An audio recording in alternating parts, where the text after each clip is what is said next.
ശ്രീലാൽ കൂടി republic TV നമ്മളൊന്ന് പറഞ്ഞു പോകേണ്ടതാണല്ലോ. ശ്രീലാൽ കണ്ടല്ലോ അല്ലേ?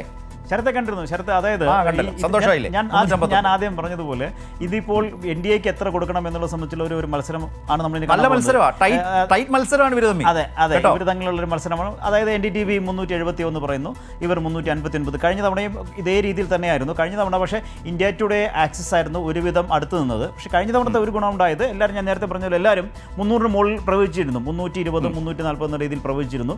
അതിൽ അവസാനം വന്നപ്പോൾ എല്ലാവരും പറഞ്ഞു പ്ലസ് ഓർ മൈനസ് ഒരു 20 വച്ച് കഴിഞ്ഞാൽ എല്ലാവർക്കും കറക്റ്റായിരുന്നു കഴിഞ്ഞ തവണ.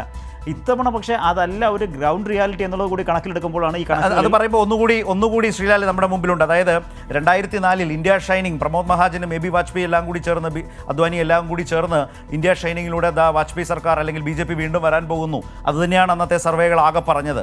അതിന്റെ കണക്കുകളിലേക്ക് ഞാൻ സമയമാകുമ്പോൾ പോകാൻ തോന്നുന്നു. 2004 മാത്രമല്ല ശരത്ത്, 2009 അത് തന്നെ സംഭവിച്ചു. 2009 കേവല ഭൂരിപക്ഷം കിട്ടില്ല, ത്രിശങ്കുമായിരിക്കും എന്നെല്ലാം 199 സീറ്റുകൾ പ്രവചിച്ചത്. പക്ഷേ 262 സീറ്റുകൾ നേടിക്കൊണ്ട് UPA വീണ്ടും അധികാരത്തിൽ തുടർന്നു.